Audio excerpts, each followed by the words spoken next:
Hello students, welcome to our video.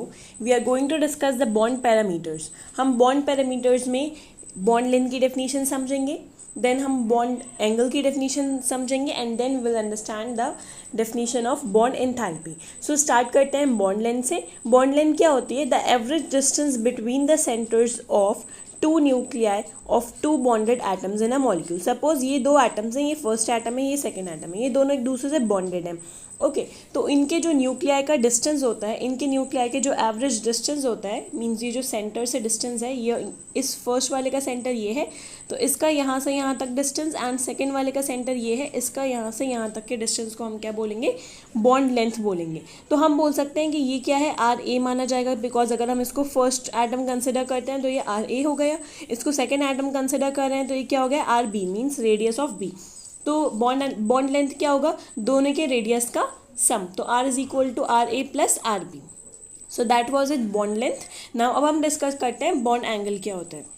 So bond angle क्या होता है? The average angle between the orbitals containing bonding electron pair. Means जो angle होता है किसके बीच में? Orbitals containing bonding electron pair around the central atom. Means जो central atom के पास जो बॉन्ड्स लगे होते हैं उनका कितना एंगल है. सपोज ये कार्बन है, सेंट्रल एटम है.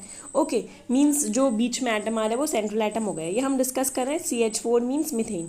सी के पास क्या है? 4 हाइड्रोजन अलग अलग बॉन्ड से लगे हुए हैं. ठीक है. अब यहाँ पे जो सेंट्रल एटम है और जो हाइड्रोजन इसके साथ बॉन्डेड है, उन दोनों के बीच का एंगल कितना है? 109.5 डिग्री. ओके सो इस तरीके से हम ये बॉन्ड एंगल देख लेते हैं.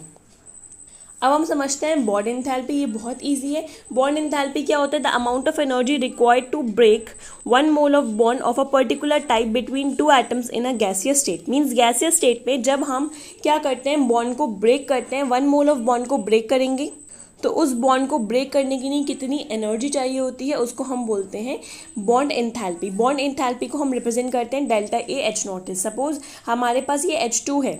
ओके हाइड्रोजन गैस है. अब जब हम इसके बॉन्ड्स को ब्रेक करेंगे, हाइड्रोजन गैस का मतलब है जो हाइड्रोजन और हाइड्रोजन है वो ऐसे सिंगल बॉन्ड से कनेक्ट हो गए हैं. अब जब आप इस बॉन्ड को तोड़ेंगे तो इस बॉन्ड को तोड़ने पर हाइड्रोजन और हाइड्रोजन आपको अलग अलग मिल जाएंगे. तो हम कितनी एनर्जी प्रोवाइड करेंगे H2 के बॉन्ड को, ताकि हमारे जो हाइड्रोजन बॉन्ड्स हैं वो अलग अलग हो जाए. तो हम 435.8 किलोजूल पर मोल एनर्जी प्रोवाइड कराएंगे इस H2 मॉलिक्यूल को, तब जाकर ये अलग अलग हाइड्रोजन एटम्स में ब्रेक डाउन होंगे. So that was it bond enthalpy. Thank you.